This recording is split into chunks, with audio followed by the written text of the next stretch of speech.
우리가 지금 모세의 죽음에 대해서 지난번에 이어서 오늘 두 번째로 살펴보는데요. 참 모세의 죽음이 영적으로 의미하는 바가 매우 큽니다. 그냥 단편적으로 보면 모세가 가나안 땅에 들어가지 못하고 느보산에서 죽었다라는 성경의 기록을 보면 참 여러 가지로 이해하기 어려운 부분도 있고 안타깝기 그지없는 그런 어떤 상황 속에 있는 건 분명해 보입니다. 그러나 우리가 이것을 영적으로 바라보고 하나님의 섭리 가운데 과연 신앙인에게 죽음이라는 건 무엇이며 또 죽기까지 어떻게 살아야 할 것인가 라는 문제에 대해서는 우리가 생각해 볼 여지가 굉장히 많은 모세의 죽음입니다. 그냥 잘 먹고 잘 살고 하다가 명대로 살다가 죽었다? 뭐 이것도 자기 명대로 살아서 죽었다라는 것이 인간사에서는 뭐 하나의 의미가 없는 일은 아니겠습니다만은 믿음의 사람인 우리 입장에서는 그냥 잘 먹고 잘 살다 죽었다 이렇게 말하기에는 하나님이 우리를 이 땅에 보내신 그 어떤 뜻이 과연 우리가 이루어졌는가 하고는 전혀 상관없는 이야기가 되거든요. 그러니까 우리가 이 땅에 살아가면서 모세의 죽음의 이야기를 접하면서 생각해 봐야 되는 것은 나는 이 땅을 사는 동안에 하나님의 뜻을 얼마나 헤아리며 살았나. 그리고 하나님의 뜻이 이루어지기까지 나는 그 역할을 다 하고 살았나.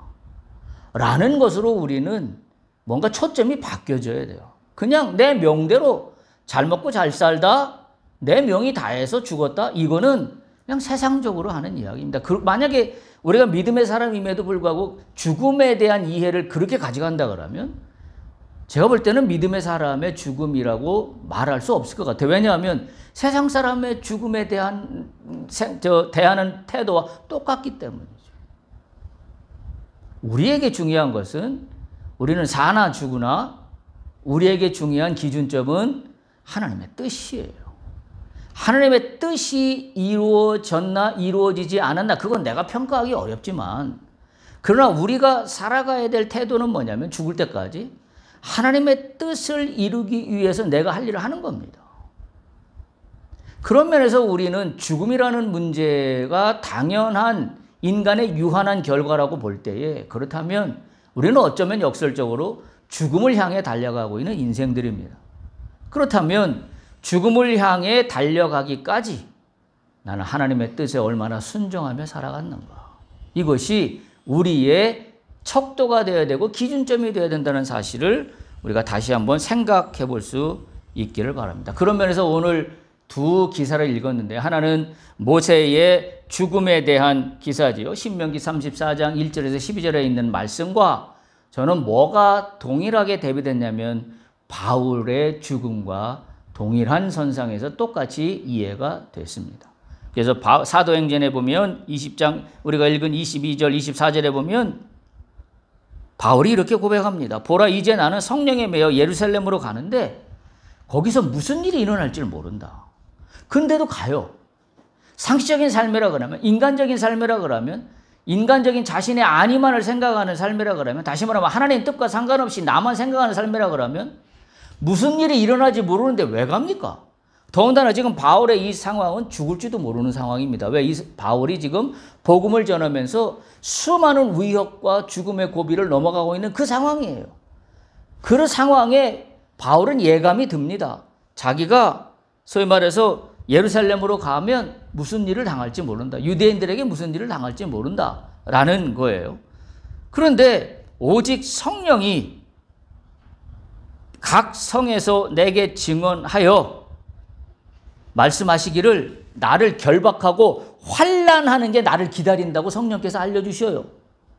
그럼에도 불구하고 바울이 뭐라고 고백하냐면 나는 나의 달려갈 길을 달려가겠다. 이게 인생인 거죠. 이게 믿음의 사람의 인생인 거죠. 그냥 세상적인 사람의 인생이라 그러면 아니 환난과 핍박과 결박이 나를 기다린다고 하는데 거기로 달려갈 사람이 누가 있겠습니까? 어불성설이죠. 말도 안 되는 이야기죠. 그러나 바울은 그럼에도 불구하고 나는 달려간다. 그러면서 이렇게 고백해요. 주 예수께 받은 사명 곧 하나님의 은혜의 복음을 증언하는 일을 마치려 하면은 하나님의 복음을 증언하는 일을 내가 끝마치기까지, 다시 말하면 이 일을 하면서 내가 죽기까지 나는 나의 생명조차 조금도 귀한 것으로 여기지 아니한다. 참으로 위대한 고백이 아닐 수 없습니다. 오늘 이 고백은 제가 볼 때 모세가 느부산에서 하나님께서 너는 가나안 땅에 가지 못하고 여기서 죽을 거야. 너의 선주에게 돌아갈 거야. 네 형 아론이 죽은 것처럼 너도 이곳에서 죽을 거야. 라고 말씀하실 때 바울의 심정과 모세의 심정은 똑같았었다라고 저는 생각합니다. 모세가 하나님으로부터 그 자신의 죽음의 이야기를 들을 때 만약 바울 같은 생각이 아니었다면 모세는 그 자리를 뛰쳐나갔을 것입니다. 그러나 모세는 당당하게 받아들였습니다. 바울과 똑같은 거죠. 내가 하나님의 은혜의 복음을 증언하는 일을 마치려 하면은 나의 생명조차도 조금 더 귀한 것으로 여기지 아니하겠다. 여기에 믿는 사람들의 위대한 죽음이 여기에 있습니다. 대부분 많은 사람들이 죽음을 두려워합니다. 그리고 죽음이라는 문제 앞에 누구나 왜소해지기 마련이고 굉장히 축소지향적으로 비열감에 빠지기 마련입니다. 그런데 보세요. 바울도 마찬가지고 모세도 마찬가지고 자신의 죽음이 엄습해 om에도 불구하고 이들은 당당합니다. 무엇이 이들을 당당하게 만들었을까요? 우리 믿는 자로서 우리가 관심을 가져야 되는 건 바로 이 부분입니다. 나는 죽을 때까지 하나님의 사람으로 나는 어떻게 당당하게 살아갈 수 있을까? 내가 나의 욕심만 따라간다면 나는 당당하게 사는 거에 실패할 수밖에 없습니다. 그러나 내가 하나님의 뜻을 헤아리며 살아간다면 나는 죽을 때까지 당당하게 살아갈 수 있습니다. 할렐루야. 마치 바울처럼, 마치 모세처럼. 그래서 오늘 모세의 죽음에 대한 두 번째 이야기를 나눠보라고 합니다. 그래서 많은 사람들은 한편으로 모세의 죽음에서 안타깝게 생각하겠지만 저는 모세의 죽음을 두 가지 측면에서 이야기하고 있어요. 지난번에 모세의 죽음은 첫 번째 어떤 관점에서 제가 말씀드렸냐면 모세의 죽음은 하나님의 은혜였다. 왜? 그에게 가나안 땅을 다 보여주셨어요. 아브라함과 야곱과 이삭에게 말씀하셨던 그 맹세하셨던 우리 신명기 34장 4절 보세요. 이렇게 기록하고 있어요.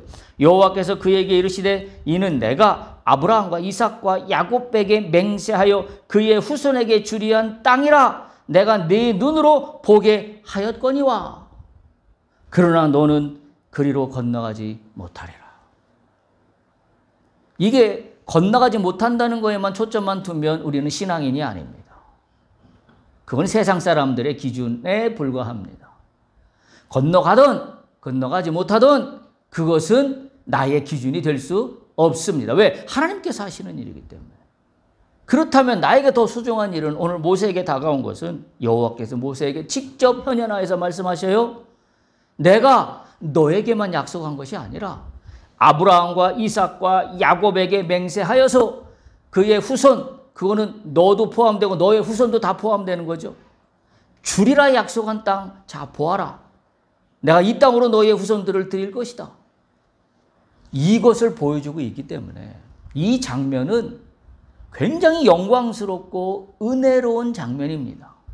아마 제가 영화 감독이 돼서 이걸 영화로 표현한다면 막 주변에 그 무슨 영광스러운 어떤 이미지를 넣어서 그러니까 죽음이 왜소하고 초라하고 비참한 게 아니라 나는 여기서 죽지만 하나님의 약속이 우리 후손들에게 끼쳐지는 그 약속의 실현되는 현장을 가나안 땅을 바라보게 하시는 그것을 어떻게 내가 영화 감독이라면 이걸 극적으로 아름답게 표현할 수 있을까? 여러분 한번 상상해 보세요. 이건 은혜입니다. 그걸 제가 지난번 슬기로운 강해사가 211번에서 말씀드렸고 오늘 212번에서는 모세의 죽음 두 번째 이야기를 같이 나눠보려고 그렇게 합니다. 그래서 오늘 하나님을 아는 지식 17번째가 벌써 되는데요. 말씀의 제목으로는 하나님을 아는 지식 14번으로 함께 나가도록 그렇게 하겠습니다. 제가 지난번에 그렇게 말씀드렸어요. 모세의 죽음을 은혜다라고 말씀해서 제가 이런 표현을 썼습니다. 모세의 죽음은 비극이 아니라 은혜이다. 할렐루야. 동의하십니까? 동의하시죠? 저는 우리 죽음에 대해서, 우리 자신의 죽음에 대해서 당당할 수 있어야 됩니다. 이 당당하다는 것은 하나님의 뜻이 실현되는 거에 당당함이에요. 그냥 내가 의연하게 뭐 이런 게 당당함이 아니라 하나님의 영광이 드러나는 일을 하면 당당해요. 모세는 지금 하나님의 영광이 드러나는 현장에 있습니다. 가나안 땅을 눈으로 보여주며 이 땅으로 너의 후손들을 드릴 거야. 내가 약속한 이 땅인데 지금 그 땅으로 내가 반드시 너의 후손들을 드린다. 영광입니다. 하나님의 영광이 실현되는 그 찰나에 모세는 하나님으로부터 인정받고 있는 거예요. 따라서 모세는 내가 죽는 게 그렇게 대단한 일이 아닙니다. 내가 사는 것 또한 대단한 일이 아닙니다. 우리 믿는 자들이 갖고 있는 생각 중에 편협된 거 하나는 뭐냐면 내가 모든 걸 다 쥐어야 돼. 내가 모든 걸 끝을 다 봐야 돼. 우리는 거기에 함몰되어 있어요. 그래서 내가 끝을 보지 않는 것은 다 의미가 없어. 그러나 하나님의 세계는 그게 아닙니다. 왜? 우리의 이 땅에서의 죽음이 끝이 아니기 때문에. 이 땅에서의 죽음이 끝이 아니기 때문에 하나님의 섭리 가운데 하나님의 역사가 장대한 역사가 큰 그림 가운데 이루어지고 있는 가운데 내가 한 찰나 하나님으로부터 쓰임 받았을 뿐이에요. 그럼 우리는 인생은 그거로 족한 거고 그것이 곧 하나님께 영광이 되는 일이기 때문입니다. 영광이 되는 일이기 때문이에요. 그런 면에서 우리가 죽음이라는 문제를 다른 각도에서 생각해 봐야 합니다. 하나님께서 모세에게 느보산에 올라가라 하시면서 내가 이스라엘 자손에게 기업으로 주게 하는 가나안 땅 바라보라고 하셔요. 그런데 너는 들어가지 못한다라고 합니다. 은혜입니다. 비극이 아닙니다. 자, 그렇다면 오늘 두 번째 모세의 죽음 두 번째 영적인 의미는 무엇일까요? 저는 한마디로 이렇게 표현합니다. 모세의 죽음은 한마디로 사명의 완성이다. 저는 그렇게 표현합니다. 모세는 한평생 하나님께서 주신 사명을 따라 산 사람입니다. 그래서 행복한 사람입니다. 그래서 모세의 죽음은 사명을 완성한 사람입니다. 이 땅에서 하나님이 모세에게 부여하신 사명을 끝까지 따라갔던 사람이에요. 우리 인생이 그거면 족한 겁니다. 내가 꼭 살아서 죽어서 그건 두 번째 문제예요. 내가 사명을 따라갔고 사명을 따라가기에 내 인생을 마치기까지 나는 사명을 놓지 않고 갔다면 그 인생은 하나님께서 보시기에 축복된 인생입니다. 따라서 그 인생은 아름다운 인생입니다. 모세는 사명을 따라 살았고 사명을 다하기까지 그의 임무를 완수했습니다. 멀리서 가나안 땅을 바라보며 하나님께서 보여주시는 미래를 눈으로 확인합니다. 모세의 마음이 어땠을까요? 아, 내가 못 들어가서 안타깝다? 저는 그렇게 생각하지 않습니다. 아, 내가 하나님의 주신 사명을 따라 광야에서 출애굽에서 이스라엘 백성들의 지도자가 되어서 광야 40년을 거쳐 여기까지 와서 지금 내 나이가 120세인데 눈이 하나도 흐려지지 않고 기력이 하나도 쇠하지 않은 이 상태로 하나님이 약속을 실현하는 그 현장에 나를 서 있게 하셨구나. 나의 사명을 다하기까지 하나님은 여기까지 나를 사용하셨구나. 하나님의 은혜로 여기까지 왔구나. 라고 모세는 생각했을 것이기 때문입니다.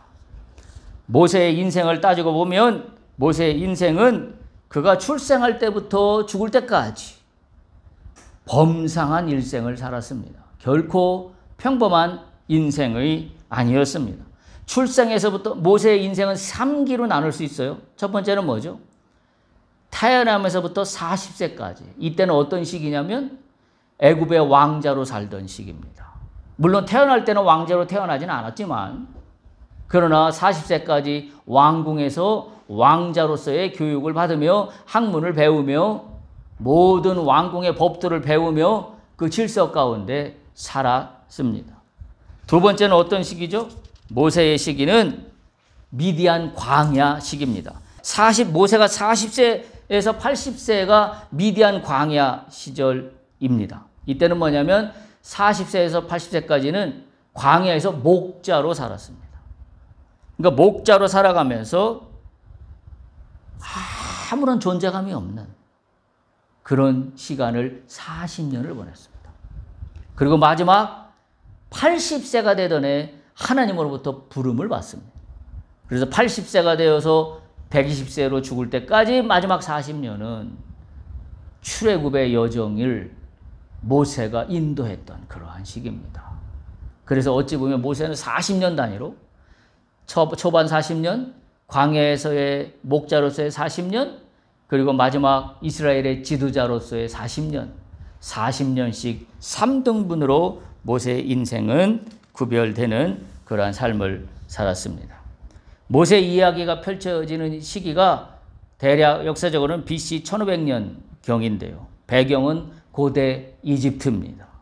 이민족 통치자인 힉소스 왕조가 축출된 후에 신왕국 시대 제18조 왕조 때로 보여지는데 모세의 조상은 그로부터 약 400년 전, 그러니까 이집트와 가나안에 닥친 7년 대환란, 여러분 기억하시죠? 창세기에 나오는 기사죠. 그때 애굽으로 이주했던 야곱과 그의 가족들이 모세의 조상, 직접적인 조상들이 됩니다. 그게 이제 모세가 태어나기 400년 전쯤의 그런 이야기입니다.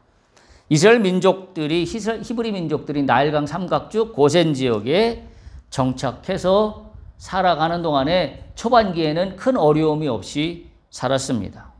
그런데 요셉을 알지 못하는 파라오가 통치하면서 상황이 달라지기 시작했습니다. 새로운 왕이 이스라엘 민족을 노예로 삼아서 학대하기 시작한 겁니다. 노예로 삼아서 학대하기 시작한 이유는 단 하나예요. 아니 이 민족들이 지금 애굽 땅에 와서 살아가는데 자손이 번창하는 거예요. 자손이 막 번창하니까 이 파라오 왕이 두려움을 느꼈습니다. 저들의 자손이 자꾸 불어나는 게 굉장한 어떤 위협 요인으로 다가왔죠. 그래서 위기감을 느끼고 이스라엘 민족을 괴롭히기 시작합니다. 그래서 소위 곡식을 저장하는 그 국고성을 건설하는 거, 또 라암셋을 건설하는 거, 그런 거에 성경에 보면 진흙을 이기고 벽돌을 굽고 농사하는 일 여러 가지 노동으로 혹사를 당했습니다. 그리고 파라오는 그런 위협, 이스라엘 민족이 막 불어나는 거에 위협을 느껴서 이스라엘 민족의 산하 제한을 정책으로 내놓습니다. 그게 뭐냐면 남아의 경우는 다 죽이라는 거죠. 그때 이제 모세가 태어난 거잖아요. 그때. 그래서 모세를 보면 레위 가문에서 태어났습니다. 모세 아버지 아므람은 레위 지파 고핫의 아들이고 어머니 요게벳은 레윗의 딸입니다. 그들은 모세가 태어나기 전 이미 아론과 미리암을 이미 낳았습니다. 그런데 어머니 요게벳이 볼 때 이 아이가 굉장히 용모가 준수했다고 기록하고 있어요. 그래서 3개월간 몰래 키우다가 더 이상 숨길 수 없는 지경에 이르렀을 때에 갈대 상자에 넣어서 소위 말해서 띄어 보내게 되는 그러한 모세의 탄생의 히스토리를 갖고 있지요. 그래서 파라오의 공주가 목욕하러 나왔다가 바구니 안에서 울고 있는 아이를 발견하고 측은하게 여기서 양자로 삼게 되는데, 그때 그 모습을 보여주던 모세의 누이 미리암이 유모로 요게벳을 소개해요. 그래서 모세는 파라오 공주의 양자로 들어가지만 실질적으로는 유모로 되는 자기의 친어머니로부터 양육을 받게 됩니다. 자라나게 됩니다. 참 희한한 일이죠.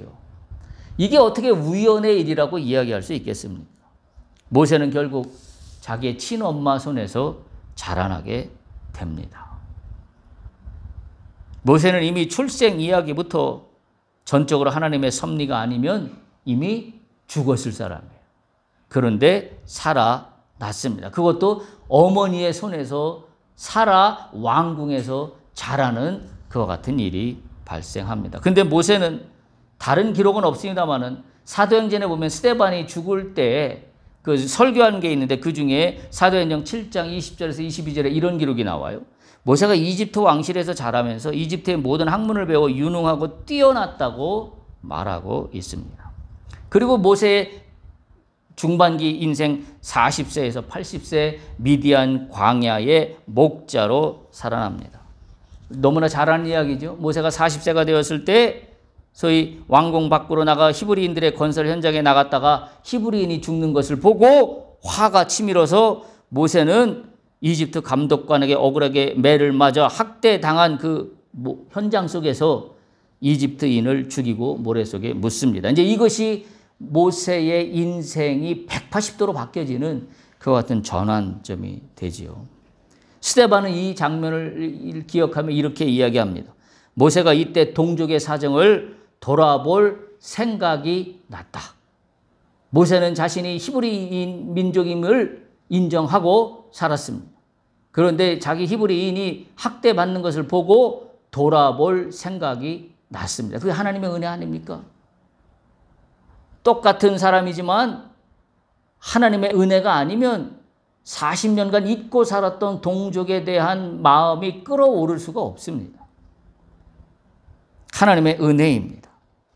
그런데 모세가 이집트인을 죽였다라는 소문이 파라오의 귀까지 들어가게 되고 그래서 모세는 파라오 왕을 피해서 광야 사막으로 도망가게 되는 히스토리지요. 거기서 이제 미디안 제사장 이드로의 딸을 도와준 대가로 모세는 이드로의 딸 시프로와 결혼하게 되고 아들 게르솜과 엘레에셀을 얻게 됩니다. 어쨌든 광야에서 화려한 왕궁 40년의 생활을 청산하고 광야에 그 이름도 없고 빛도 없고 존재 가치도 드러나지 않는 그와 같은 생활을 40년을 봅니다. 아마 인생이 이렇게 마무리된다라고 여길 수 있을 거예요. 우리도 마찬가지죠. 아마 이렇게 끝나나 보다 생각할 수 있을 텐데 이때부터 모세의 인생은 제3기 전환점에 들어섭니다. 80세가 되던 해에 이드로의 양들을 돌보며 유목생활을 하는 동안에 모세는 하나님의 부르심을 받습니다. 불꽃나무 아래에서 꺼지지 않는 불꽃을 바라보며 하나님의 음성을 듣게 됩니다. 바로 호렙산에서 떨기나무 가운데 임재하신 하나님을 만나게 되는 거죠. 그때 하나님께서 모세에게 이집트로 돌아가서 종살이하고는 너의 동족들을 구해내라라는 그와 같은 명령을 받습니다. 그때 모세는 우리가 성경에서 알다시피 핑계를 댑니다. 저는 언변이 좋지 않습니다. 그때 네 형 아론이 있지 않냐 하면서 하나님이 아론을 보내줍니다. 모세를 보면 이미 인생 황혼기에 접어든 80세에 하나님의 부르심을 받는 사건입니다. 사실은 하나님의 섭리 가운데 모세는 이미 준비되어 있었다고 저는 봅니다. 근데 모세 자신만 몰랐습니다. 초반기 왕궁에서 40년 동안 사는 동안에 왕궁의 법도와 왕궁의 질서와 고급 학문의 모든 것들을 다 배우는 모세였습니다. 근데 모세는 그것이 이렇게 하나님의 사명으로 쓰여질 줄 몰랐습니다. 그리고 미디안 광야 40년 철저히 자신의 존재조차도 확인할 수 없는 그와 같은 시기를 살게 합니다. 어찌 보면 하나님의 뜻을 따라 쫓아가는 사람으로서 자신의 모든 것들을 다 버리는 시기가 아마 사막 40년 광야 기간이었을 겁니다. 모세는 그것이 어떤 의미인지 알지 못했습니다. 그때까지는. 그러나 80세가 들어가서 하나님의 부르심을 받음에 그 모든 것들은 하나님이 모세를 당신의 지도자로 쓰기 위해서, 이스라엘의 지도자로 쓰기 위해서 준비하는 과정 속에 있었던 것을 우리는 발견하게 됩니다. 그래서 모세는 드디어 광야 40년 이스라엘 백성을 이끌고 지금 모압 평지 느보산 위에 올라와 있는 겁니다. 모세가 사명으로 따라 살다가 의미 있는 인생을 살았다라고 여기는 것은 그의 삶이 하나님이 인정하시는 삶이었기 때문입니다. 신명기 34장 10절에 보면 이렇게 기록하고 있어요. 이스라엘의 모세와 같은 선지자가 다시는 그 후에는 일어나지 못하였나니 모세는 여호와께서 대면하여 아시던 자다.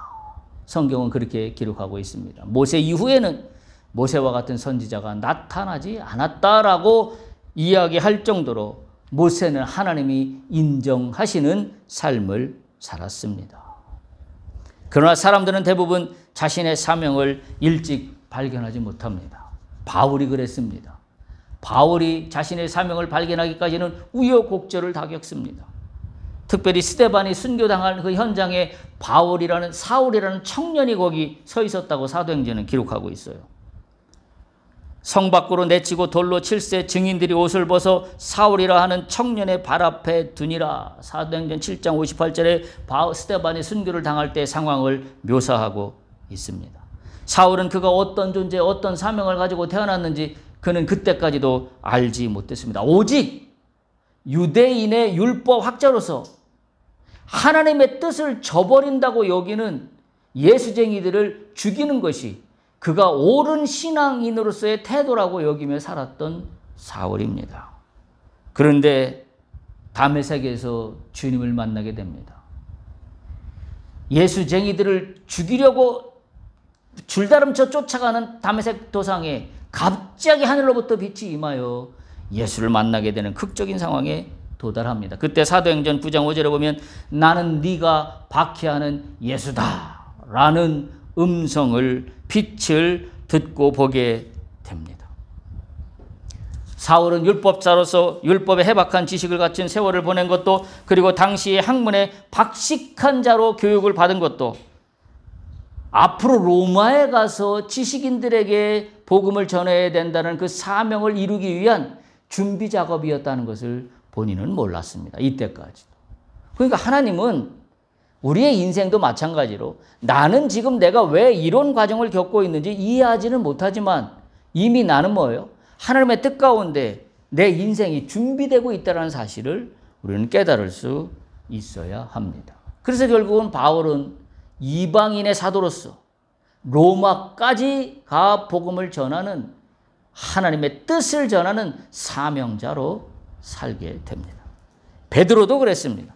예수님의 제자로서 주님과 함께했던 베드로 복음서에 보면 비겁하고 우유부단하고 예수님의 제자로서 뚜렷한 모습을 보여주지 못한 베드로였습니다. 심지어 그는 십자가에 예수님께서 달리실 때도 그는 비겁하고 뒤에 멀찌감치해서 구경하는 그런 꾼에 불과했습니다. 그러나 사도행전에 보면 그가 성령을 받고 난 후에 예수의 이름으로 복음을 전하는 사람으로 바뀝니다.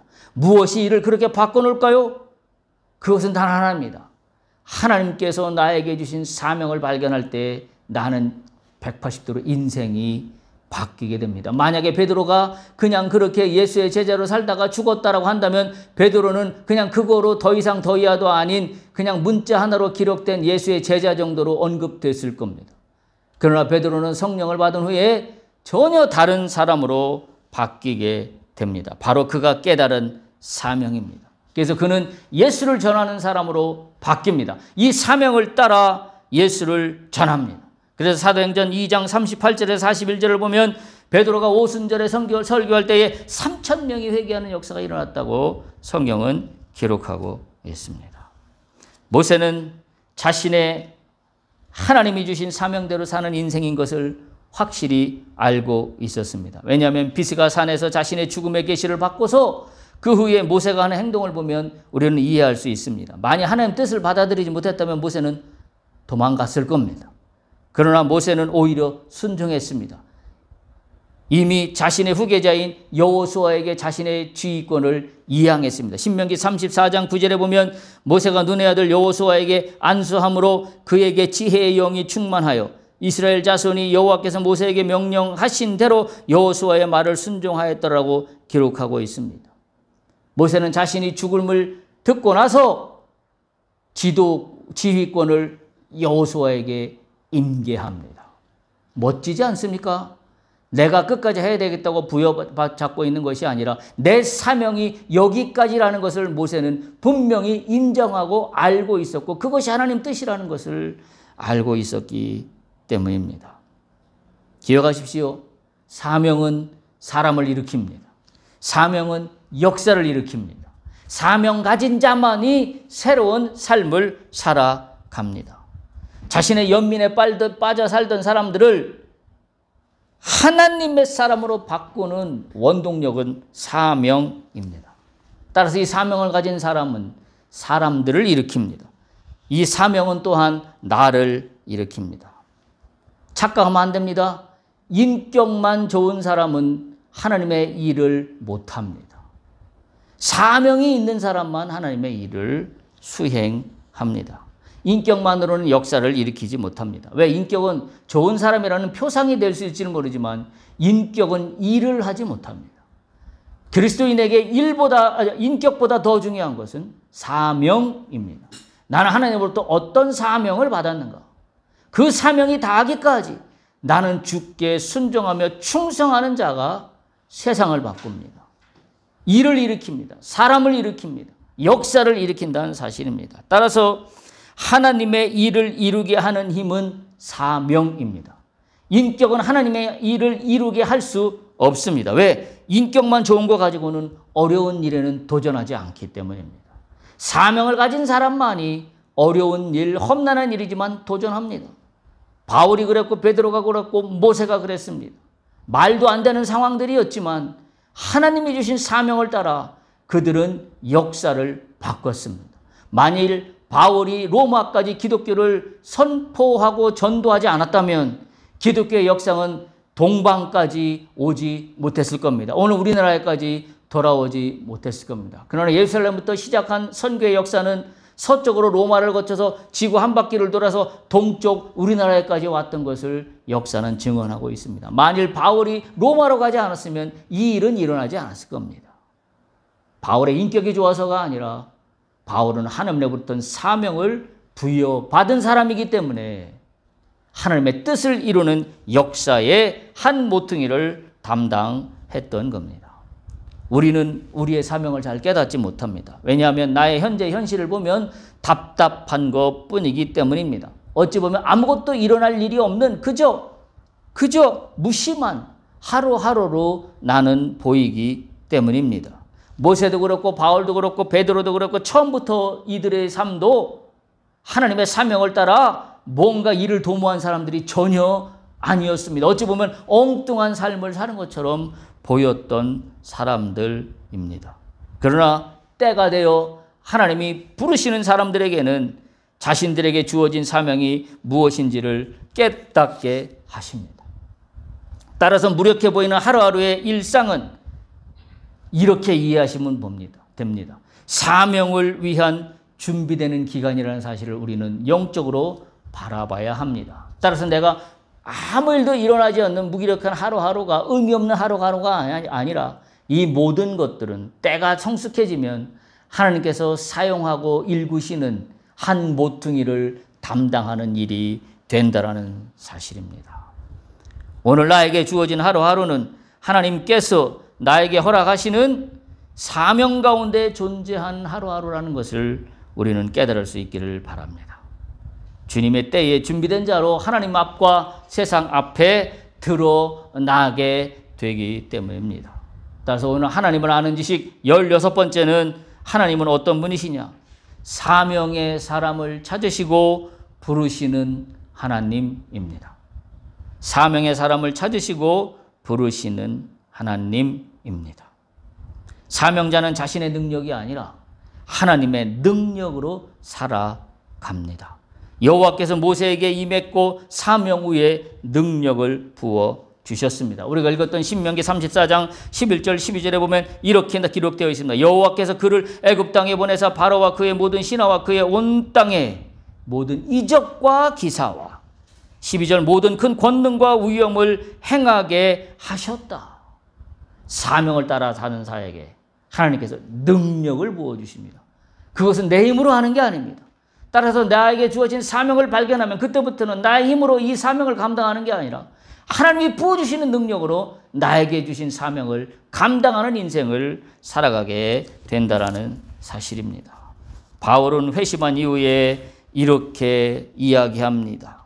사도행전 20장 22절 24절 다시 한번 읽어보면 보라, 이제 나는 성령에 매어 예루살렘으로 가는데 거기서 무슨 일을 당할는지 알지 못하노라. 오직 성령이 각성해서 내게 증언하여 결박과 환난이 나를 기다린다고 하였으나 내가 달려갈 길과 예수께 받은 사명, 곧 하나님의 은혜의 복음을 증언하는 일을 마치려 하면은 나의 생명조차 조금도 귀한 것으로 여기지 아니하노라. 사명을 가진 자만이 할 수 있는 말입니다. 인격이 훌륭한 사람은 할 수 없는 말입니다. 우리가 그걸 반드시 기억해야 됩니다. 여러분, 사명을 다 이루었을 때 할 수 있는 말이 단 한 가지가 있습니다. 예수님께서 십자가에서 하셨던 말씀 중에 하나입니다. 무슨 말씀이냐면 다 이루었다. 이보다 더 큰 인생의 행복이 있을까요? 내가 이 땅에 사는 인생 가운데 다 이루었다. 무엇을 기준으로 다 이루었다고 얘기할 수 있을까요? 내가 돈을 얼만큼 벌으면 다 이루었다고 할 수 있을까요? 내가 권력을 얼만큼 잡으면 다 가졌다라고 할 수 있을까요? 아닙니다. 하나님이 나에게 부여하신 사명을 다하면 우리도 죽는 날 예수님처럼 다 이루었다라고 말하며 이 땅에서 천국으로 트랜스퍼 될 수 있을 겁니다. 요한복음 19장 30절에 보면 예수님께서 십자가에서 이렇게 말씀하십니다.